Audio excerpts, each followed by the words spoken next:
Look at the word, abracadabra. You've heard it your whole life. Magicians say it, kids say it, you probably think it's a joke, except it's not. In Aramaic, it literally translates to, I create as I speak, not I hope, not I wish. I create as I speak. That's not a magic trick, that's the actual operating system of reality that they've turned into a punchline so you'd never take it seriously. Peace and peace. You ever notice how peace is always in pieces? How the moment you think you've found peace, it fragments. The sound pattern is showing you that peace isn't a permanent state, it's assembled from pieces of present moment awareness. But society sells you permanent peace, keeping you forever dissatisfied with the pieces you actually have.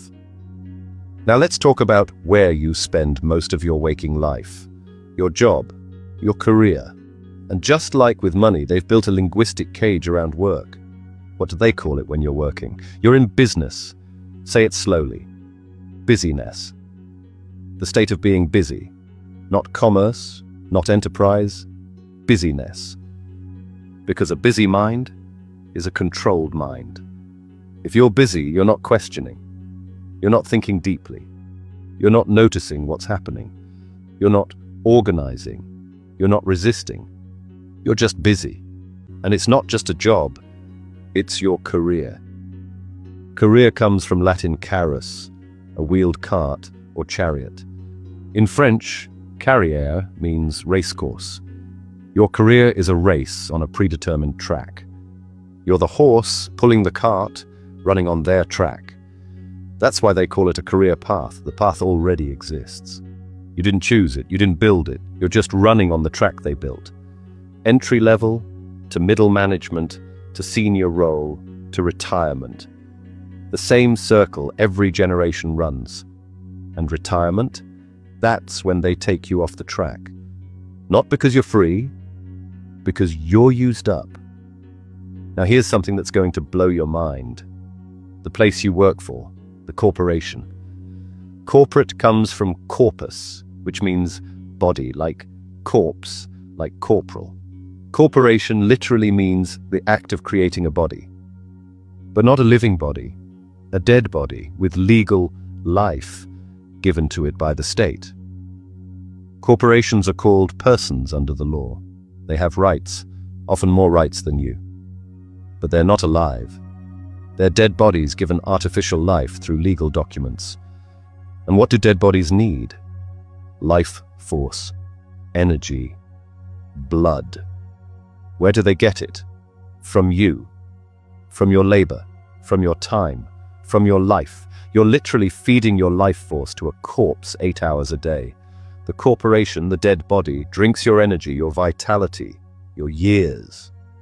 And at the end of 30 or 40 years, they give you a retirement party and a pension, if you're lucky. You gave it your life. It gave you just enough to survive. And the whole time, you called it a career. Now let me show you the pattern of prefixes and suffixes that control meaning. This is how they program limitations into everyday language. The prefix im or in means not, impossible, invisible, incomplete, innocent. Each word is defining something by what it's not, rather than what it is. This trains your mind to think in terms of absence rather than presence, lack rather than abundance. But here's the trick. Remove the prefix and you find the positive root. Possible, visible, complete, nocent, harmful. The language is showing you that the negative is just the positive with a barrier placed in front. Remove the barrier, remove the im, and the potential was always there. You notice it everywhere. Now, let me show you the pattern of corporate spellcasting. Companies don't just pick names randomly. They use ancient linguistic patterns to program your subconscious. Look at Amazon.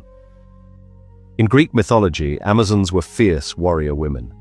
The company named itself after warriors, conquerors, and then put a smile arrow pointing from A to Z in their logo. They're telling you, we're warriors conquering everything from A to Z, and you'll smile while we do it. That's not branding. That's declaration of intent using mythological pattern. Or apple, the forbidden fruit, knowledge, temptation. Steve Jobs didn't pick that name accidentally. He was offering forbidden knowledge. Technology the establishment said would never work. The bitten apple is literally the symbol of eating from the tree of knowledge, and you pay premium prices to hold that symbol. Oracle. Tech company. But Oracle was the priestess at Delphi who channeled divine prophecy. The company that helps you query databases named itself after someone who queries the divine database. They're encoding their function using ancient pattern. Tesla. Nikola Tesla discovered free energy, wireless transmission, technologies that threatened the power structure. They destroyed him. Now there's an electric car company with his name, controlled by the richest man in the world. They took the name of the rebel and made it the brand of the elite. That's linguistic conquest.